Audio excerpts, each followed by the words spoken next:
Hello friends, this is Sumit and welcome back to my YouTube channel DL learner academy. एक बार फिर से आप सबका डीएल लर्नर एकेडमी में स्वागत है। तो प्यारे साथियों, कैसे हैं आप सब? उम्मीद है आप सब स्वस्थ होंगे, मस्त होंगे और ज़बरदस्त होंगे और आपकी तैयारी बहुत ही अच्छे तरीके से चल रही होगी। आज हम बात करने करेंगे टारगेट सीरीज के 10वें दिन की कि आज का आपका टारगेट क्या होने वाला है। आज है यूपीएसआई टारगेट सीरीज का 10वां दिन, जिसमें हमने 9 दिन बहुत ही अच्छे तरीके से कवर किया। आज आपको जो इंस्ट्रक्शन दिए जाएंगे, यानी जो भी आपको टॉपिक दिए जाएंगे, उसको आपको बहुत ही ईमानदारी से फॉलो करना है। यदि आप अपनी ईमानदारी इसी तरह बनाए रखेंगे तो आपको जान लीजिए कि सिलेक्शन होने से कोई नहीं रोक सकता और आपका जो है टॉपिक, जो जितना भी टॉपिक यूपीएसआई में पूछे जाते हैं, वो सब जो है एग्ज़ाम से पहले कवर हो जाएँगे। ये हमारी गारंटी है। आप हमें 60 दिन का समय दीजिए, हम आपको बहुत ही अच्छे तरीके से नोटिफ़िकेशन आने से पहले आपका पूरा सिलेबस कंप्लीट करवा देंगे। तो चलिए हम स्टार्ट करते हैं आज का अपना सेशन। आगे बढ़ने से पहले बस आपसे इतना कहना चाहेंगे कि यदि आप चैनल पर नए हैं तो चैनल को सब्सक्राइब कर दीजिए, वीडियो को शेयर कर दिया कीजिए ताकि वीडियो सभी तक पहुंच सके। जो भी भाई बहन यूपीएसआई की तैयारी कर रहे हैं वही हमारे चैनल से जुड़ जाएं। यहाँ पर आपको टारगेट सीरीज में डेली टॉपिक दिए जाएंगे। हम बात करते हैं हिंदी की। तो हिंदी हमको कहाँ से पढ़ना है, हमने आपको पहले ही बताया था कि हमको राजपाल सिंह की बुक की फॉलो करनी है। ठीक, राजपाल सिंह की जो यूनिवर्सल बुक है उसको फॉलो करना है और उसी के अनुसार हम टॉपिक आपको देते हैं। ठीक है, हिंदी में हमको पढ़ना है आज क्या, आज का हमारा टॉपिक होने वाला है विशेषण और उसके भेद के बारे में हमको देखना है। ठीक है, विशेषण के कितने भेद होते हैं, 4 होते हैं, कौन कौन से होते हैं, वो सब आपको अच्छे तरीके से कवर करना है। पर्यायवाची के बारे में देखना है। पर्यायवाची में हम कौन कौन से शब्दों के पर्यायवाची देखेंगे। कमर का हो गया, कामदेव हो गए, कान, कपड़ा, कपट, कनक, कुशल, कुमुदनी, क्रोध, कृष्ण, कन्या, कली, कल्पवृक्ष और कबूतर। ठीक है, ये इंपॉर्टेंट थे। जितने भी टॉपिक इस समय बन रहे हैं हम सभी आपको रिवीजन करवाते चलेंगे। ठीक है, यहाँ पर हम कोई भी टॉपिक जैसे छोड़ने वाले नहीं हैं। और मान कर चलिए कि हम लगभग पर्यायवाची आपका 20 दिन चलेगा। ठीक है, मतलब ऐसे ही टॉपिक हम ऊपर देते रहेंगे हिंदी के लिए, उसके साथ साथ पर्यायवाची और विलोम शब्दों को भी करवाते रहेंगे। विलोम शब्द से हमको टोटल 20 विलोम शब्द आगे के करने हैं और ये सब हमको कहाँ से फॉलो करना है, राजपाल सिंह की यूनिवर्सल बुक से। ठीक है, हिंदी साहित्य की बात करें तो यहाँ से हमको आधुनिक काल का वर्गीकरण देखना है और भारतेंदु युग के बारे में, उनके कवियों के बारे में अच्छे तरीके से और उनकी रचना के बारे में बहुत ही अच्छे तरीके से अध्ययन करना है। ठीक, हमको हिंदी में क्या क्या करना है, विशेषण और उसके भेद करने हैं, पर्यायवाची शब्द करने हैं जो हम आपको दिए हैं, विलोम शब्द टोटल 20 करने हैं और उसके बाद हिंदी साहित्य से हमको आधुनिक काल का वर्गीकरण देखना है और भारतेंदु युग के जो कवि हैं उनकी रचनाओं को और उनको अच्छे तरीके से अध्ययन करना है। ये तो हो गया आपका हिंदी का। अब बात करते हैं हम अगले टॉपिक की। अगर हम बात करें मैथ की, तो मैथ के लिए हमने बुक आपको सजेस्ट की थी आदित्य रंजन सर की। ठीक है, आदित्य रंजन सर की जो हमने बुक सजेस्ट की थी आपको, यूपीएसआई दरोगा सीरीज थी जो थी। ठीक है, इसमें आपको प्रीवियस ईयर के सभी टॉपिकों को समाहित किया गया है और उससे संबंधित अन्य क्वेश्चंस भी लिए गए हैं। ठीक है, तो उसको हमको बहुत ही अच्छे तरीके से देखना है। इसी के अनुसार हम इसको फॉलो कर रहे हैं। इसमें हमने साधारण ब्याज का एक दिन का जो सिलेबस देखा था, आज है हमारा दूसरा दिन साधारण ब्याज के लिए।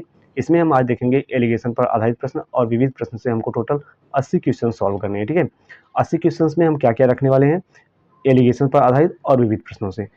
इसको हमको बहुत ही अच्छे तरीके से फॉलो करना है और इसमें हमको क्या करना है, जो भी टॉपिक हमको समझ में नहीं आ रहे हैं उसका हमको नोट्स बनाना है। ठीक है, जो भी क्वेश्चंस हमको नहीं समझ में आ रहे हैं या फिर जो भी टॉपिक नहीं समझ में आ रहा है उसका आप नोट्स बनाते चलिए और उसको नोट करते चलिए, ताकि आगे चल के अगर आप एक नज़र भी देखेंगे तो आपको वो समझ में आ जाएगा। अगर आप यहाँ पर गलती करेंगे, नहीं आपको नहीं आ रहा है, आप छोड़ते चलेंगे, तो वो आपका हमेशा के लिए गलत होता रहेगा। आप भविष्य में कभी भी वो क्वेश्चंस बनेगा तो आप गलत ही करके आएंगे। लेकिन उसका प्रैक्टिस करिए 2 बार 3 बार 4 बार, जितनी भी बार हो सके, जब तक वो आपको याद ना हो जाए उतनी बार उस क्वेश्चंस का प्रैक्टिस करिए, आपको याद हो जाएगा।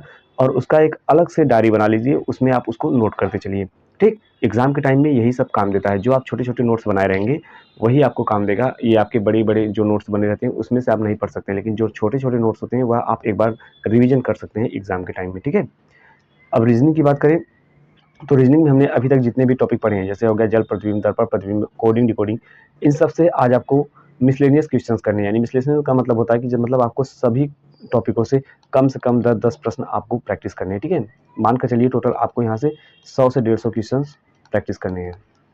ठीक, ये तो कम ही हम आपको दे रहे हैं लेकिन अभी शुरुआत है।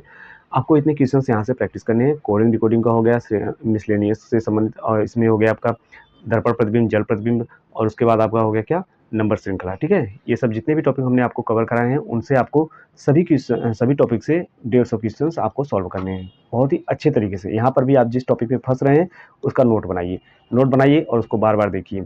एक बार 2 बार आप देखेंगे आपको समझ में आ जाएगा। ठीक है, अब यहीं पर बात कर लेते हैं पॉलिटी की। पॉलिटी की हम बात करेंगे तो आज हमें भाग 4 देखना है, डीपीएसपी यानी राज्य के नीति निर्देशक तत्व के बारे में बहुत ही अच्छे तरीके से नोट करना है और इससे संबंधित कुछ जो वाद-विवाद हुए थे उनको भी आपको नोट बना लेना है, ठीक है? कब कौन-सा जोड़ा गया था अधिनियम, इसको भी इसके बारे में भी आपको अच्छे तरीके से देखना है, कौन-सा आर्टिकल कब जोड़ा गया था। तो ये तो हो गया डीपीएसपी, आप इसको बहुत अच्छी तरीके से पढ़िए, राज्य के नीति निर्देशक तत्व है, ठीक है? कहाँ से लिया गया है और इसमें कितने आर्टिकल होते हैं, ये सब आपको बहुत ही मतलब एक-एक टॉपिक इसका बहुत इम्पोर्टेंट है, आप इसको डबल स्टार कर लीजिए, ठीक है? ये बहुत इम्पोर्टेंट है परीक्षा की दृष्टि से, यूपीएसआई में यहाँ से क्वेश्चंस बनते ही बनते हैं, ठीक है? इसके बाद बात करते हैं मूल विधि की। अगर मूल विधि की बात करें तो हमको क्या याद करना है, पर्यावरण संरक्षण अधिनियम हमको देखना है, ठीक है? पर्यावरण संरक्षण अधिनियम को आज आपको इसको 2 भागों में बाँट लीजिए। आज आपका पहला दिन है तो आज कुछ याद कर लेना, कल दूसरा भाग याद कर लेना। मतलब कि एक ही टॉपिक को 2 भागों में बाँटिए, थोड़ा-थोड़ा तैयार करिए, अभी आपके पास बहुत टाइम है, आप बहुत ही अच्छे तरीके से कर सकते हैं, ठीक? ये तो हो गए आपके आज के टारगेट। तो आप टारगेट सीरीज़ को बहुत ही ईमानदारी से फॉलो करना क्योंकि यदि आप ईमानदारी दिखाएँगे तभी आपको सिलेक्शन मिल सकता है। ये नहीं है कि हम आपको टारगेट देते रहें, आप बस हाँ, हाँ करते रहें, उसके बाद एग्ज़ाम टाइम में क्या हुआ कि आपका टारगेट ही नहीं पूरा हुआ और आप बोलेंगे कि हमारा सिलेक्शन नहीं हुआ, आप टारगेट दिए थे। तो ऐसा कुछ हमें सुनने को नहीं मिलना चाहिए।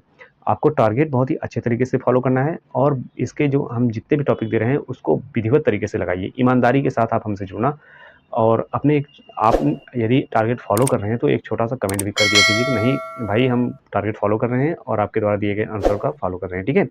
तो चलिए फिर मिलते हैं अगली वीडियो में, तब तक के लिए धन्यवाद।